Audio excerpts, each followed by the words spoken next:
Guys, അപ്പൊ നമ്മള് കൊറേ നാൾക്ക് ശേഷം സിനിമ റിവ്യൂ ആയിട്ട് വന്നാക്കിയാണ്. അതെ, പരീക്ഷയുടെ തലേ ദിവസം നമ്മൾ രാത്രി അതാണ് നമ്മുടെ കമ്മിറ്റ്മെന്റ് ടുവേർഡ്സ് മൈക്കിൾ ജാക്സൺ. നമ്മുടെ എത്രാമത്തെ റിവ്യൂ ആണിത്?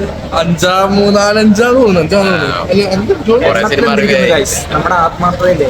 അതെ അതെ അതെ അതെ, നമ്മളെല്ലാരും മൈക്കിൾ ജാക്സൺ ഫാനാ. അന്നും ഇന്നും നമ്മുടെ പ്ലേലിസ്റ്റിലുള്ള പാട്ടുകളാ. അപ്പൊ പുള്ളിയുടെ ബയോപിക് എന്തായാലും നമ്മൾ കാണാണ്ട് പോവില്ല. ഓടി വണ്ടി തന്നെയാണ് നമ്മ സിനിമ കണ്ടിട്ട് റിവ്യൂ പറയാം.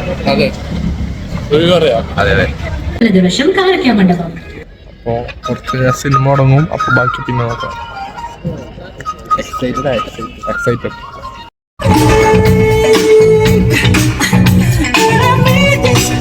അപ്പൊ ഗൈസ്, അപ്പൊ നമ്മ സിനിമ കണ്ട് ഇറങ്ങിയിരിക്കുകയാണ്. ടോപ്പ് തിയേറ്റർ എക്സ്പീരിയൻസ്, ഈ അടുത്ത തിയേറ്റർ എക്സ്പീരിയൻസ് ചെയ്തെന്ന് വെച്ചാൽ ഏറ്റവും കോൺട്രവേഴ്ഷ്യൽ പാർട്ടൊക്കെ അവര് ഒഴിവാക്കിയിട്ടുണ്ട് അല്ലേ? അതെ, അതിനൊന്നും ടച്ച് ചെയ്തിട്ടില്ല. മെയിൻ ഒരു പരിപാടി കഴിഞ്ഞാൽ പിന്നെ ടച്ചായി. എന്തായാലും നല്ല എക്സ്പീരിയൻസ് ആണ്. നല്ല ഹൈയുള്ള പടാ, നല്ല ഹൈ. പുള്ളിയുടെ കൺസേർട്ട് ഒക്കെ കാണുന്ന താല്പര്യമുള്ളവർക്ക് 10 കൺസേർട്ട് കണ്ടിറങ്ങിയ ഫീല്. പക്ഷേ 1991 വരെയുള്ള ഇത് മാത്രമേ അവര് ചെയ്തിട്ടുള്ളൂ. അത് കഴിഞ്ഞിട്ടുള്ളതൊന്നുമില്ല. അതുപോലെ കോൺട്രവേഴ്സികളെല്ലാം അവര് ഒഴിവാക്കിയിട്ടുണ്ട്. നല്ല ഒരു ഫീൽ ഗുഡ് ആക്കി ചിത്രീകരിച്ചു. അതെ അതെ. കുറെ മോശപ്പെട്ട കാര്യങ്ങളെല്ലാം ഒഴിവാക്കി ആൾക്കാരെ ഉണ്ടാവണം. നമുക്കൊരു ചില്ല് ചെയ്യാനല്ലേ.